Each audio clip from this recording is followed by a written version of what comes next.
Hello, I'm Brad. And I'm Jason. You are listening to Dice in Mind.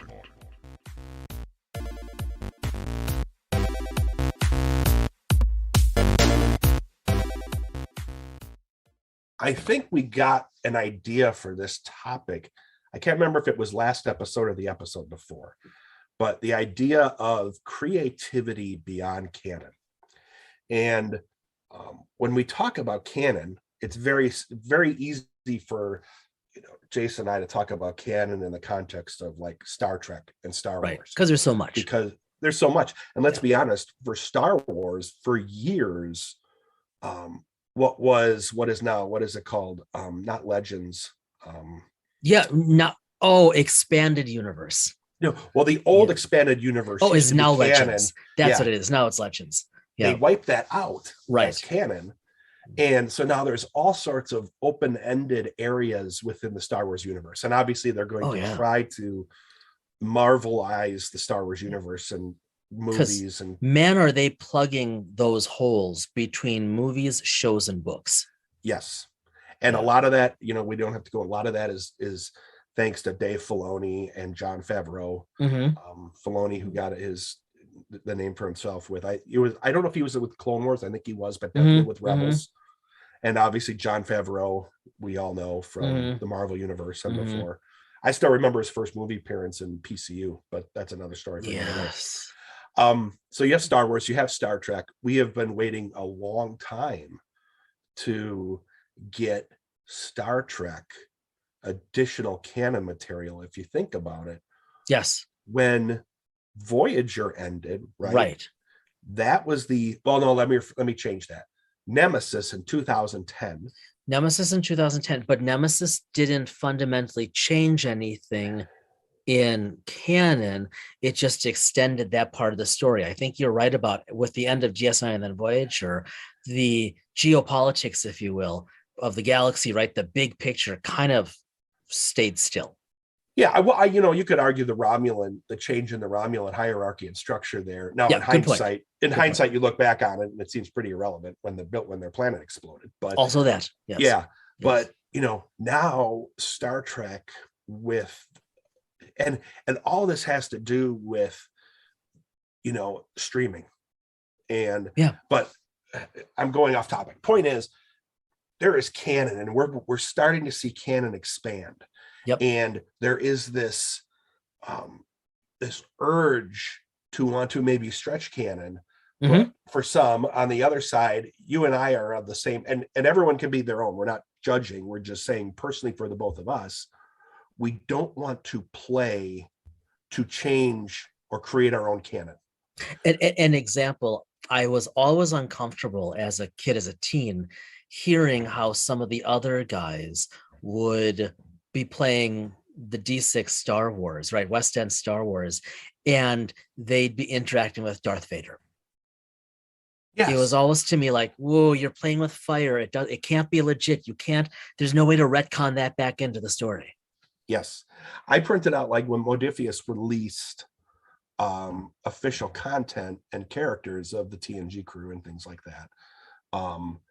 But I wouldn't play them and I wouldn't necessarily interact with them either, unless you may see one passing by. But on the flip side, once you do that, you've changed canon, because we don't necessarily, if you're walking by here and seeing Riker walk by, but Riker is on the Titan and you're seeing it in lower decks, right? You've in effect messed with canon. Right. Now, we talked about this right before we went on the air, because we were talking about, okay, well, how do you handle D&D in canon? Does D&D have canon? Yes. There is, I'm going to say this and I'm going to push it over to you, because you brought up another one about gray canon, which I want to leave to you. But I would say, interestingly enough, D&D has canon in terms of plot and cast and characters and so on, and in multiple arenas. But there is also canon in terms of geography and location. Like you said off air, content. Yes. which I really like as a way to conceptualize it. Yes. Thank you. I forgot how to say it. Well, that was 10 minutes ago. And you are getting older. So I am getting older. But right. So so see, now I lost it again. Content. Thank you.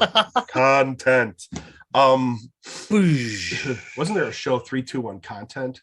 That was 3-2-1 contact. I know. Okay, just checking. I know. Great show too. That was my favorite. Okay, we digress. It was. Okay. So point being that content, I can go to the monster manual when we're playing. Yeah. And there is canon content. Yep. I can go to, if I look back at 3.5 or earlier, like Unearthed Arcana and everything like that, that was in those games, that was canon. Yeah. There was an interesting, as we record this, I've gone a little gangbusters on Twitter. Both of us have. And you have caused a Twitter storm. It's most impressive. Yeah. I reposted or I retweeted something. So if you go back, a couple weeks from when you hear this, you'll see this. Someone had put out a poll asking, do you allow homebrew into your games? Do you allow your DM to provide homebrew? Yeah. Well, homebrew is just another way in my mind of saying going outside of canon. Right. From a D&D agreed, 100%.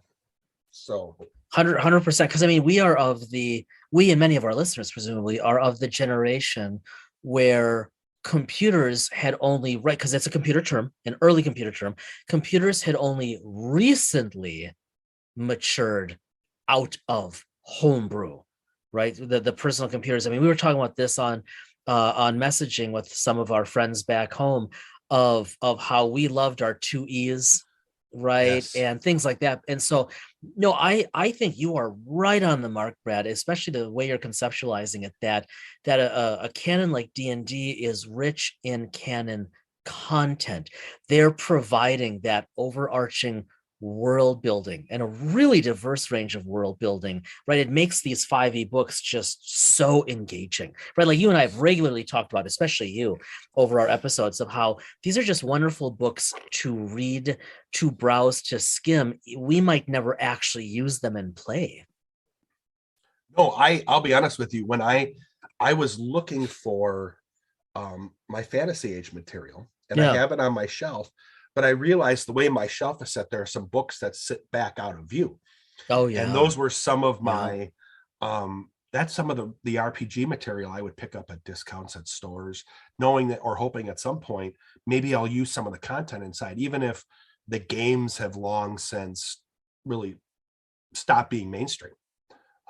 Right. But yeah, I mean, you can, and what's interesting is, and maybe a more of a rhetorical question, with each, we talk D&D. Yep. With each version, 3, then you had kind of 3.5. Yep. Then you had 4 and you 5. Are they resetting canon? I would argue potentially yes. You don't see a lot of, you will see them reintroduce material, Unearthed Arcana, the one you talked about. Prime example of it. You can't go to the 2E edition book of Unearthed Arcana and just throw it into 5E and have it work or have it considered canon. No. And now there's 5 or 6 or whatever they're going to call the upcoming iteration in a couple of years. Yep. And what are they? But although they've said it's going to be backwards compatible, right? Talk about homebrew. You had mentioned, Brad, the concept of gray canon, because I don't know what else to call it. This notion, and because let's stay with D&D for a bit, this notion that there's material that's canon in the sense of content, like, to use your language, right? I'm thinking specifically, for example, of the Acquisitions Incorporated book. Prime example. It's canon in the sense of its sanction. Now, Wizards has said in their blog that it's not canon, but we're using canon maybe a little too freely, but I'm good with that right now, right? Which is kind of an oxymoron, I suppose. Third party. I mean, you could use this with anything, but like you said, gray canon, because it's third not party canon. It was third party. It's not third party anymore. It's providing an expansion of content without necessarily futzing with the world building, like nothing has changed on the Sword Coast, just because there might be Acquisitions Incorporated franchises in some games. Yeah. Yeah. I was reading up on Fantasy Age because, like I said, I pulled the book off my shelf, and the book that the Titan's Grave adventure, the it's one a good that example. Yeah, that Will Wheaton had put together with other writers. It's great material, even if you just want to read it. Yep. I was pondering to myself, is this canon or is it not? Well, Fantasy Age, much like Genesis, is in effect a sandbox. Yeah, okay. So anything in theory. Now, Genesis gives you some choices to jump into, Android and all that. But like Fantasy Age, this Titan's Grave, I would argue, is their first attempt at it's this third-party canon, gray canon, to be first-party canon. So, we're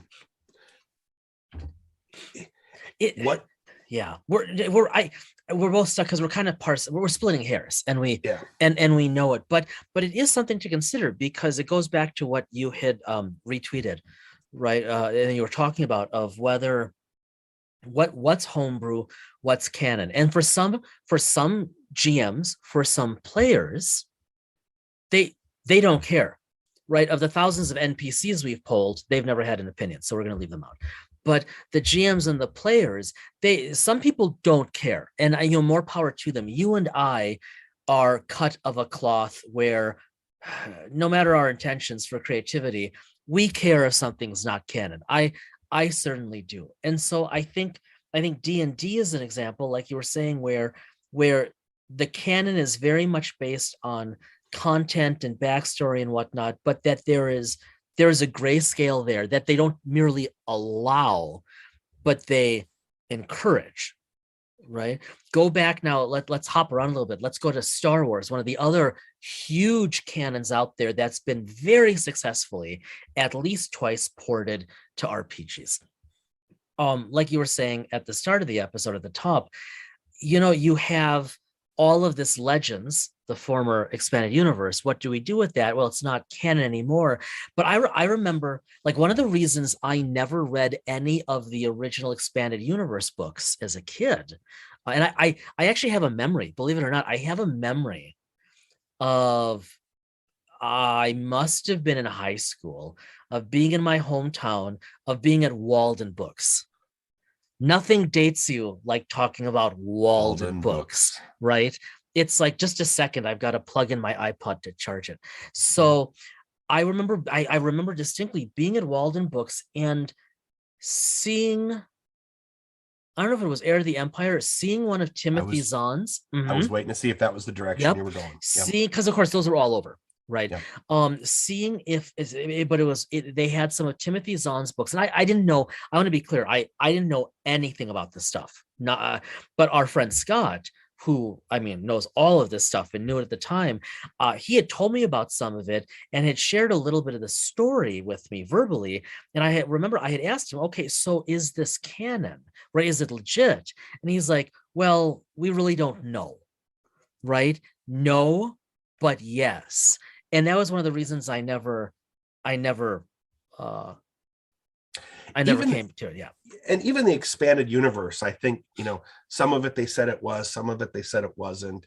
It was always a little confusing to me. But if you think back to that, just as an aside, Zahn's books were popular, the three book series. Yep. This was before the internet, before you could actually go out and look on site and ask Lucasfilm people, or go to Reddit and find out. Yeah, literally a year or two before the web we're talking here. Yeah. So, but I never got into it either, and I had trouble getting into the Trek stuff too. That wasn't. No, I read we'll get to Trek in a little bit. I read. I've got my copy. I'm looking for it. I got my copy of Imsadi. I've got actually surprising number of books of Star Trek. 1, 2, 3. A good. You're 8. saying that any number of Star Trek books in that room of yours is surprising. You know what? I've never been a big fan.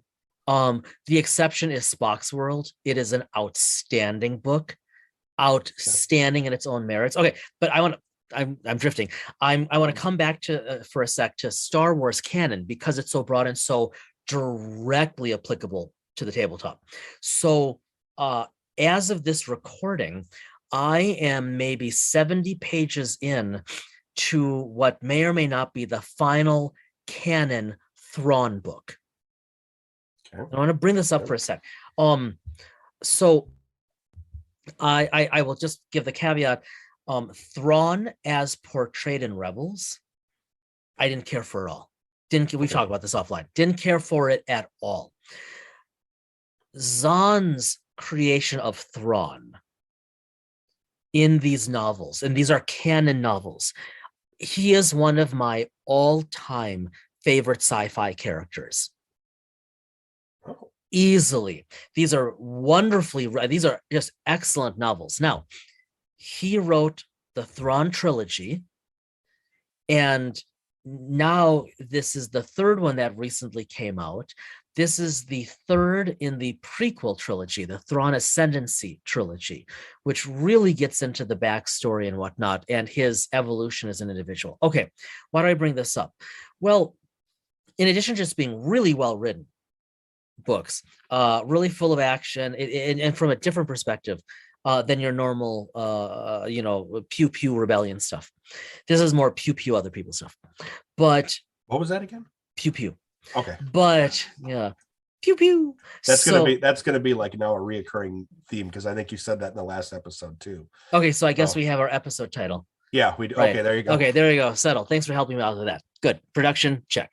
So but my point of bringing this up with Thrawn is it's like kind of interesting to me that after all of the expanded universe / legend stuff, now every official Star Wars book or comic is canon by definition. Yep. And so from the perspective of role playing, it really, really opens things up. I'll give you one little example. So I'm sure they're not listening.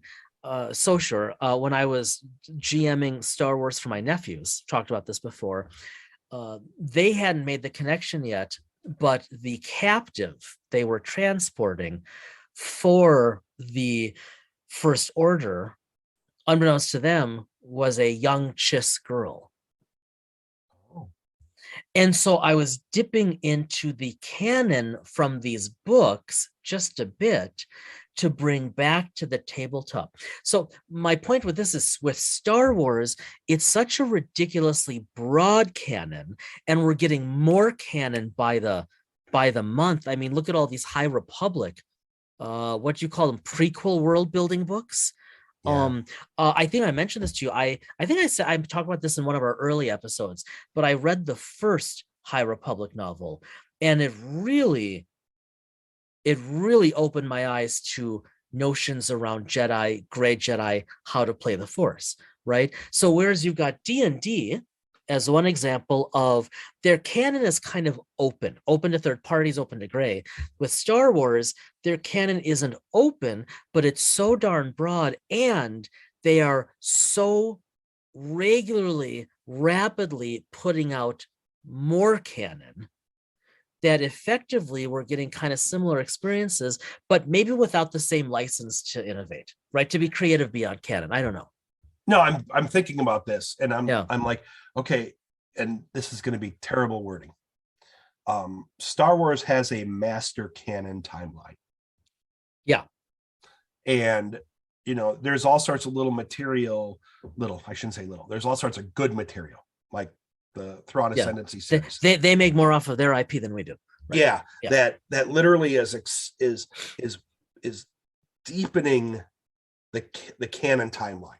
They're not splitting off of that timeline. No, that's it's like an accordion, and we're expanding different parts. Like Mandalorian, there is that's 5 years past. Good point. Yep. So now, but with D&D, there's all sorts of different, in effect, universes or worlds that you can play in. Right. You could, in theory, there are planes you can merge, you can mix. Right. So really what it comes down to is I would argue D&D, as they continue to go back, D&D has such a rich, and I'm not trying to but they have such a rich background that really, again, it's really about content. If you flip over to Pathfinder, I was just thinking that.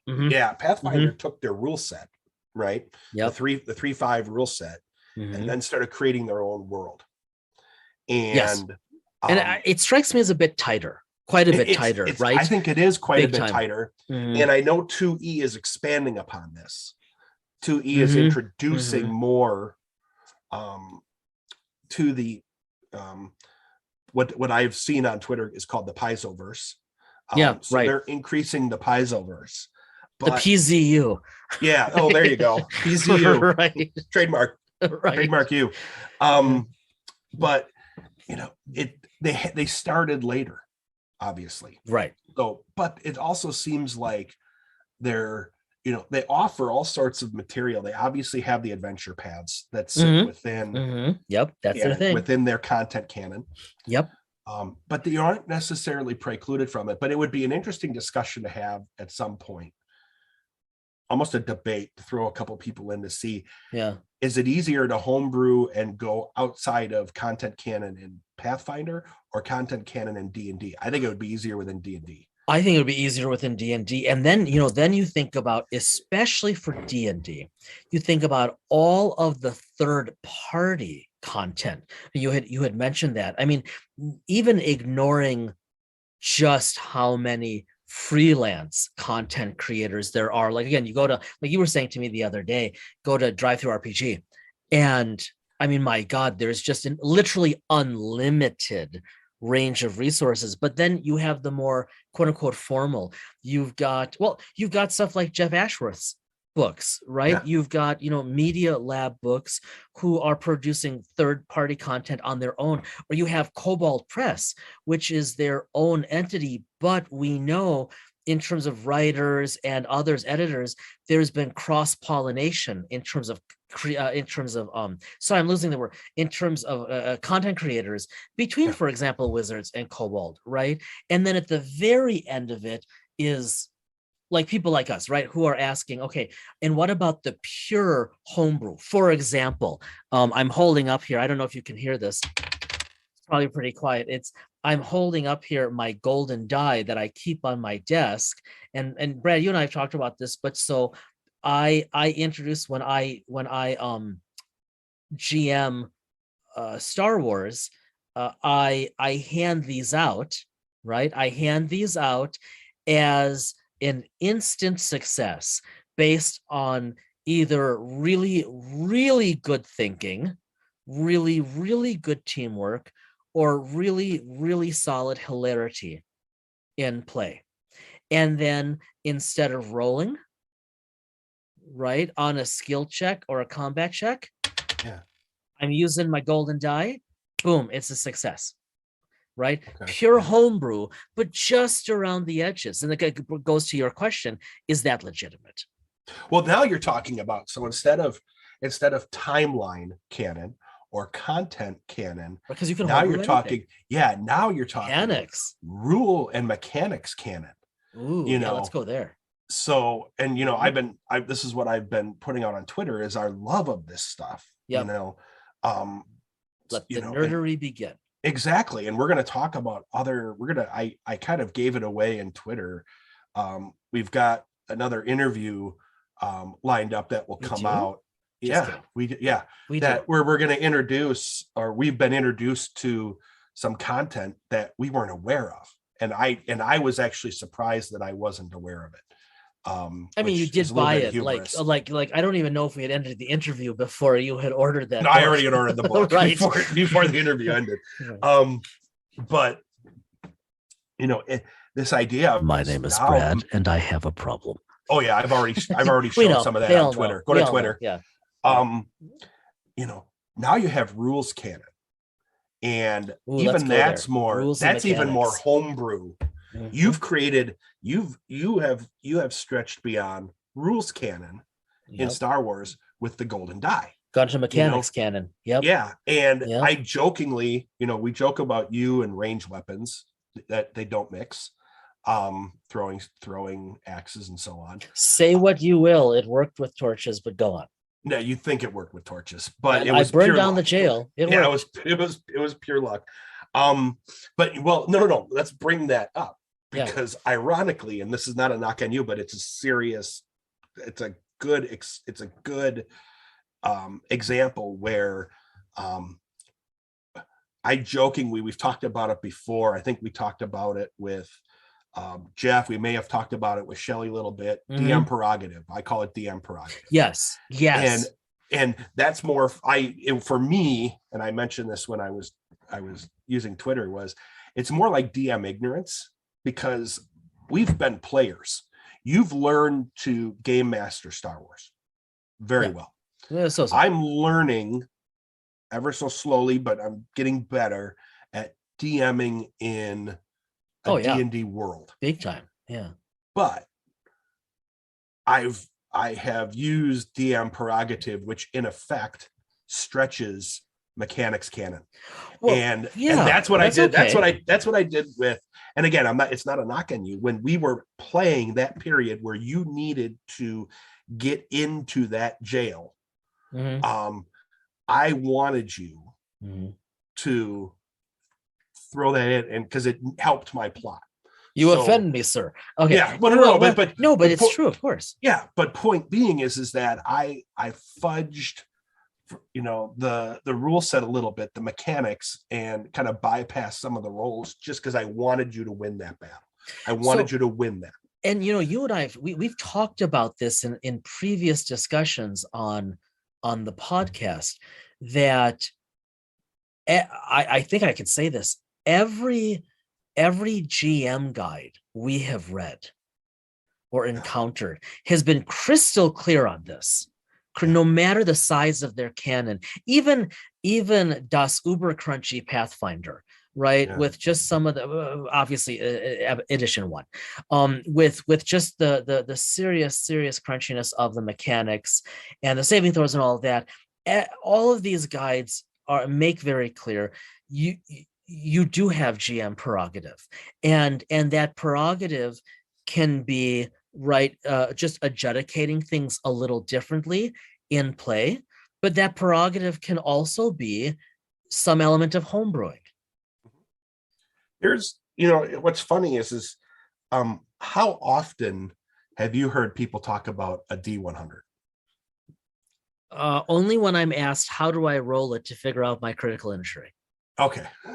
But point, you go out to Amazon and there are just some crazy looking D100. Oh, you mean literally a D100?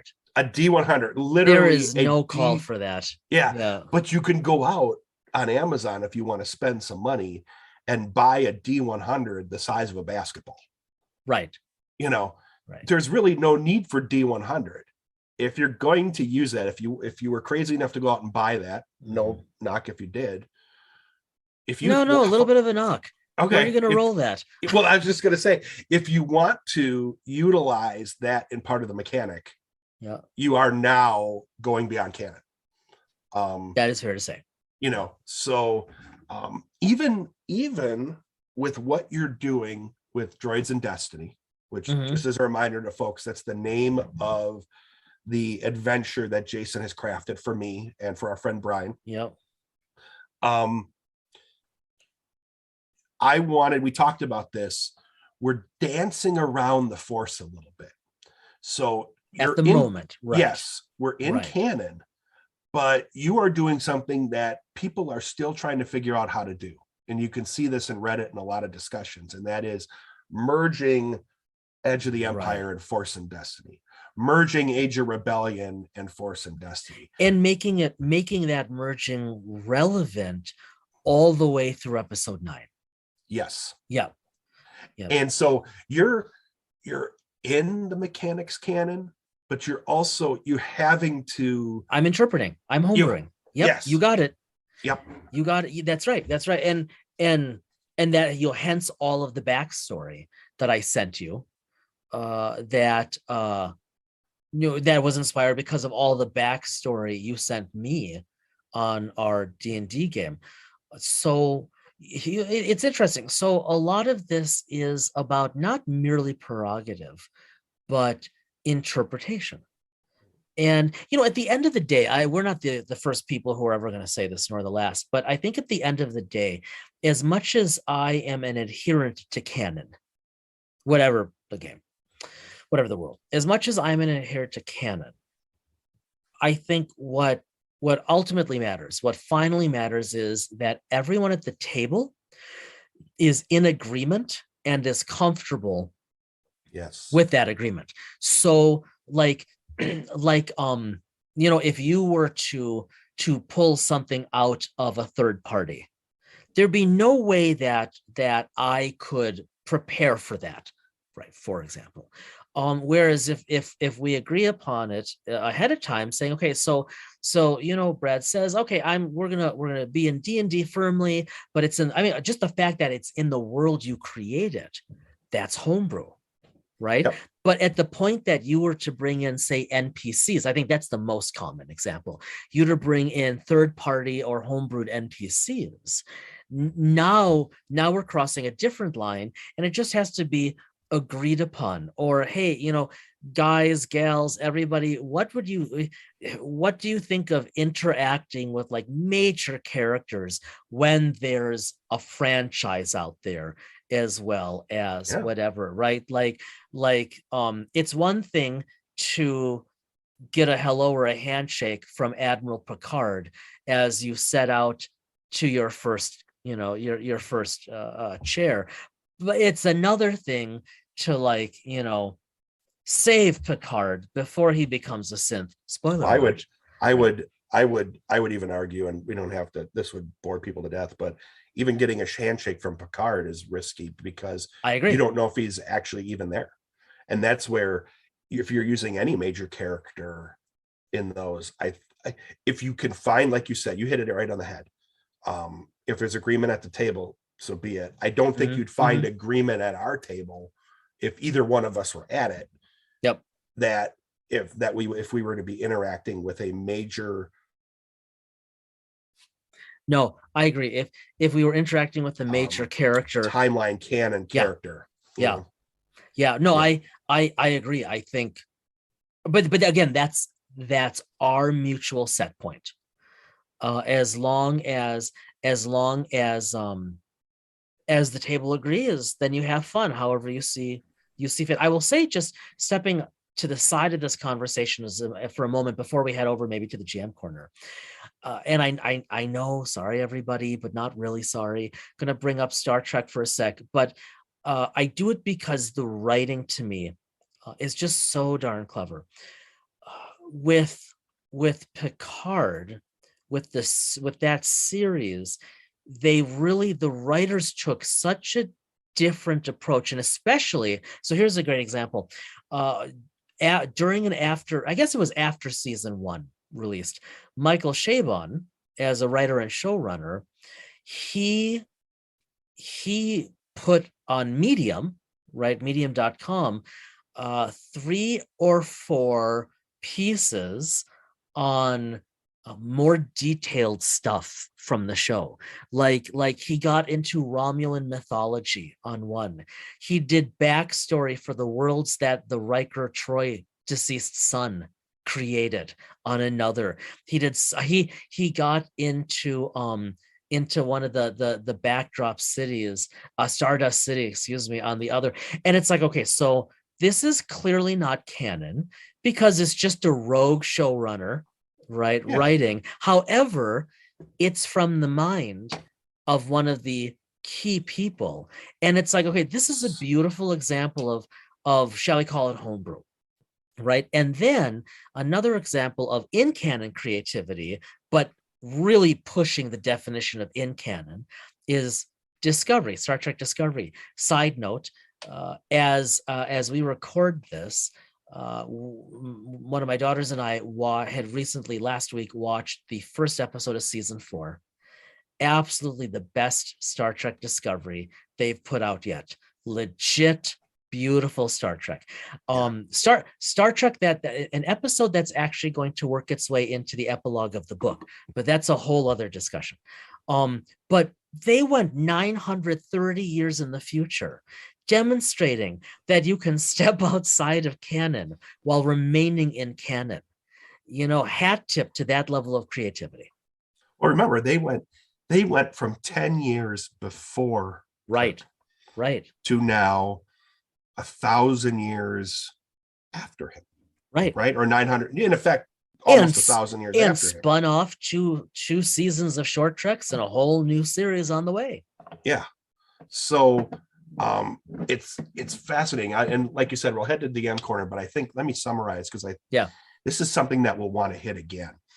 When it comes to canon, you have timeline canon, which we've talked about, and content canon. Yep. Content canon. Yep. And then mechanics canon.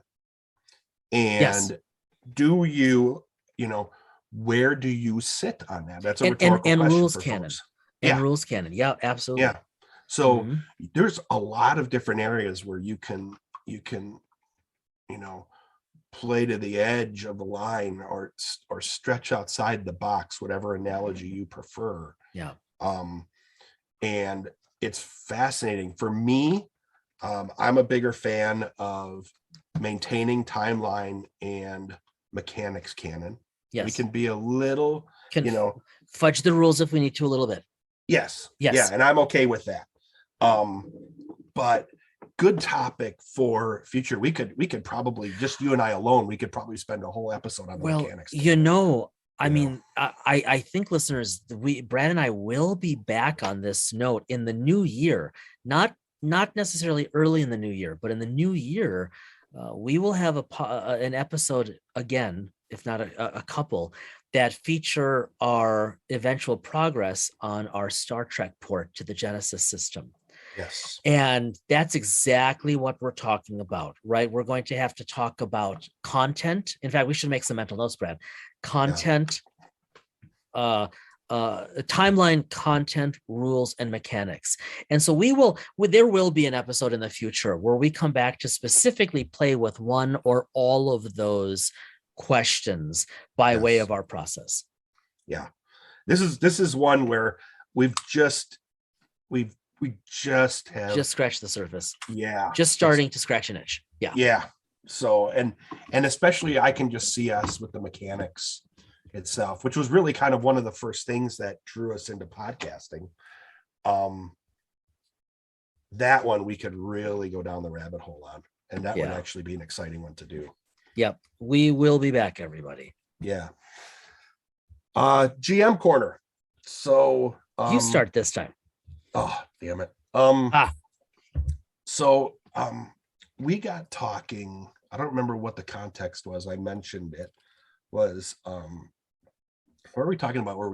Was it last episode, fantasy age, dragon age? Yep. And you mentioned that again tonight. Yep. And why I've mentioned it is I just happened to be looking, and Green Ronin, the publisher, who also did the True 20 system, which I got like pretty much the whole tome series. Yeah, you do. For pennies on the dollar at a gaming store that was going out of business. So not a knock on Green Ronin. I just lucked out. But I had picked up Fantasy Age some time ago. And I just happened to look online to see if they've released anything since, because it seemed to have gone dormant. Okay. There is a new, and no, I didn't buy it. There is a new series or game from them called Modern Age. Oh, interesting. Uses the same dice mechanic that Fantasy Age and Dragon Age used. Yeah. And it's set to be used in more modern eras, like almost real life rather than sci-fi fantasy.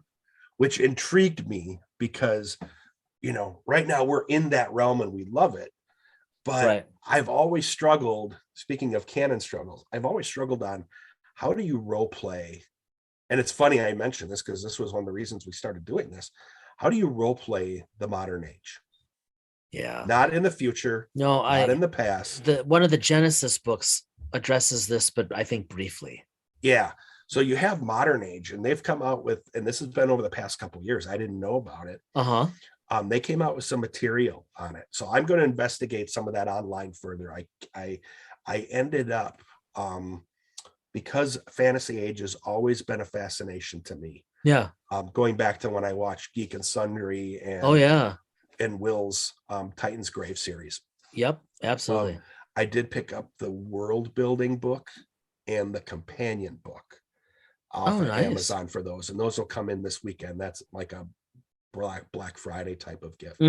So I've been paging through that a little bit just because I've had some time, but ultimately, you said it before we went on air. As of tonight, we in effect have Thursday, Friday, Saturday, and Sunday. We have a long 4-day weekend. Yep. And we do have, obviously, we're recording this. I guess I just gave it away. We're recording this around Thanksgiving time. Totally outed. Yep. Yeah, totally outed. But the hope here is both of us want to geek out this weekend. Yeah, we do. And so independent of recording, which we've done a lot of work on, and we love doing this, we want to put the microphones away. Geek at the table a little, geek in some books. Yeah. And not hit record and just play. Yeah. And I think in all honesty, that's going to drive some of my reading, probably even tonight and into tomorrow, when we're not, doing family things as part of the holiday. Exactly. So yeah, Modern Age, it'll be an interesting one for you and I to talk about offline. I don't know if we ever really get to a point where we would talk about it online. It's just, but this idea, maybe a future episode, playing in the Modern Age. And do you play in the Modern Age like where you have affected, instead of canon, which is, pandemic is canon, a government is canon. Do you change canon? Or how do you play, or what do you want to play? Then you're living in an alternative history novel. Yeah. Which may not necessarily be the worst thing in the world at this point. Not at this point, no. No. So, which, by the way, I'm going to plug. I'm a big alternate history fan. Yeah, you are. Harry Turtledove is the king of alt history. If you've ever had an interest in it and you've never read it, I'll bring it up at the GM Corner again. Phenomenal writer, and I had just, because of the sports gaming stuff, I just had a chance encounter with him online at the time I was reading his material, and I was very cool. I was giddy. So, future thing. What about you? What have you had on your desk or by your chair? Well, I've been reading the third and final novel in the Thrawn prequel. So I've just started reading, what is it? Thrawn Ascendancy Lesser Evil. And it as with the others, it's quite good. However, that's not what I'm thinking about for the corner here, for the GM Corner.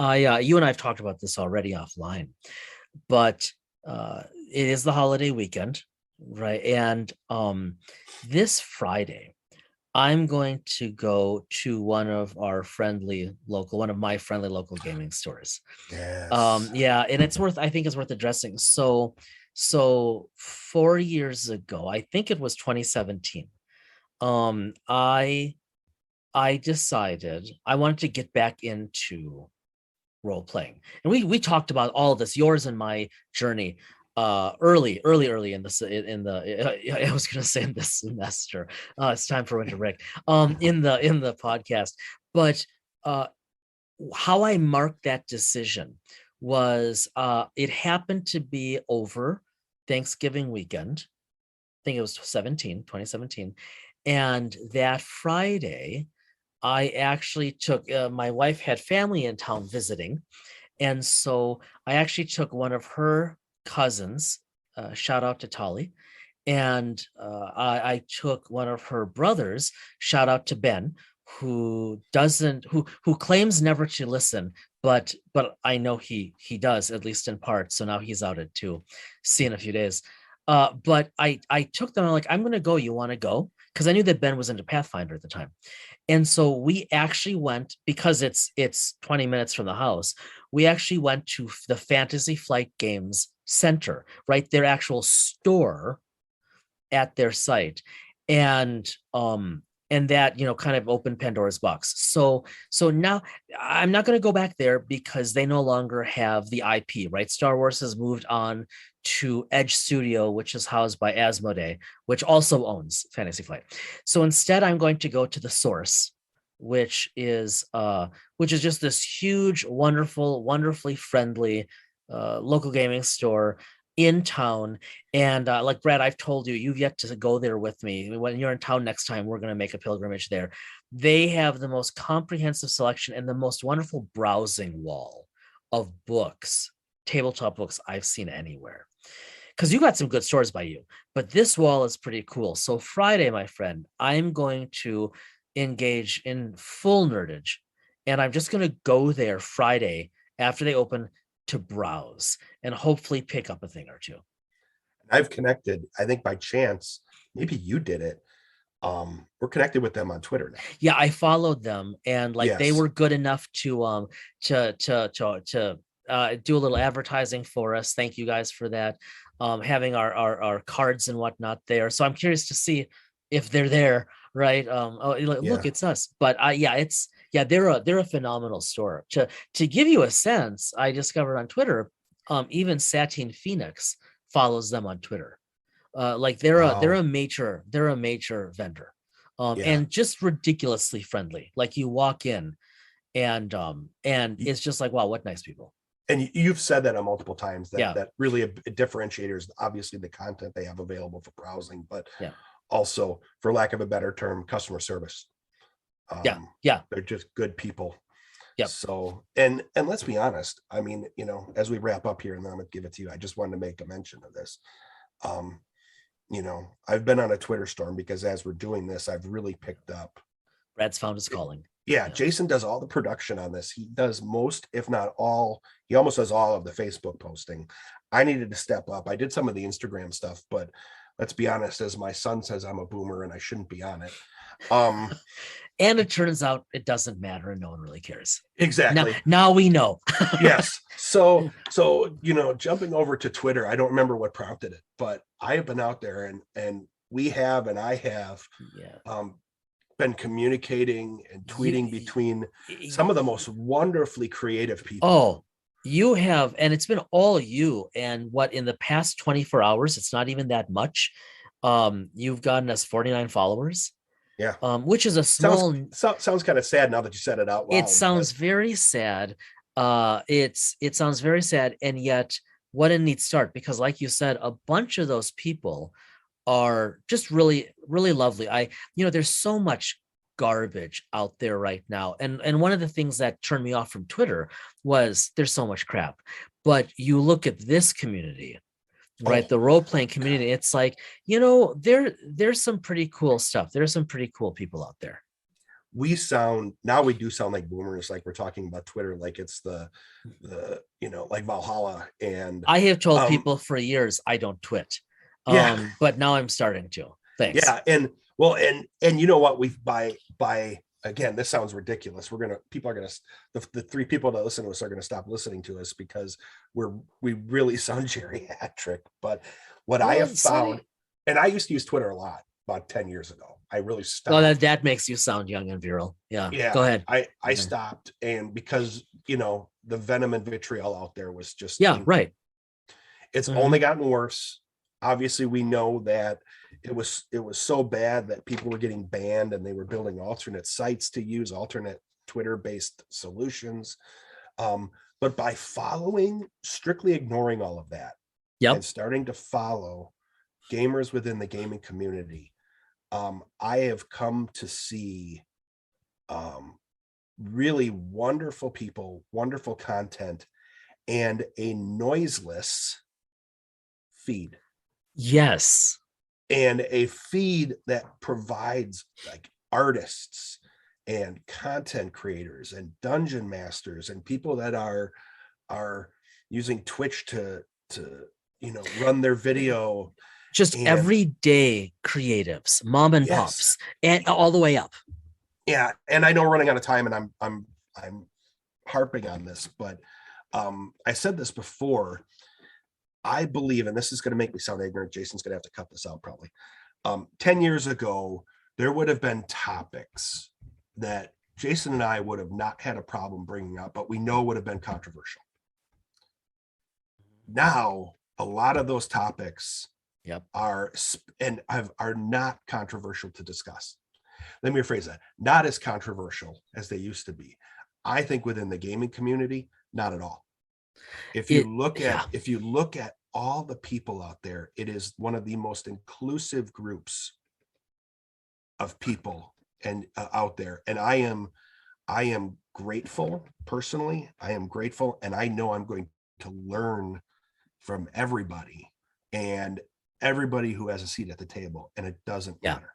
Yeah, you beat me to it. I think that's the neat thing that increasingly endears us to this community of role-playing gamers and related creatives alike, that this is a demonstration of a community of spaces where people increasingly truly do have a place at the table, right? This is the kind of stuff that in days like this, times like this, give one hope for the future of humanity, as opposed to, have you seen the numbers lately? So no.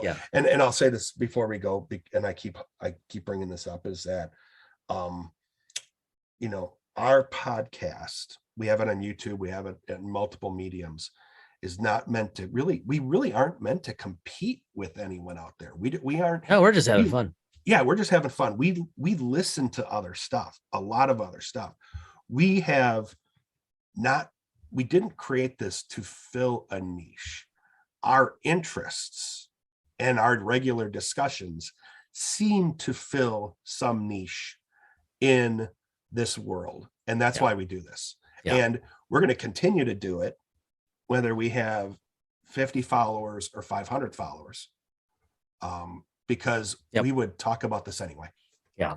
So on that note, everybody, thanks as always for listening. As you hear this, if you listen to this when it drops fresh, the end of the year is quickly approaching. The end of the year is quickly approaching. The holiday season is probably being felt by a lot of you, whatever your leanings, whatever your persuasions, beliefs, or lack thereof. Hopefully the pleasantness of the season, hopefully the coolness of the weather, or if you live in the Southern Hemisphere, or like one of my friends in Phoenix, Arizona, that doesn't apply to you at all, then nonetheless, hopefully you'll find some good cheer and good spirit. Rest assured, we will not be taking a hiatus as the end of the year approaches, because come on, where do we have to go? So you can plan on weekly episodes, including an upcoming bonus episode, something a little off our normal track in the next week or two. We haven't quite scheduled it, but we promise it's coming. So just stay with us. Have a wonderful end of the year. We'll be talking to you a couple times before then. Take care, everybody. Bye-bye.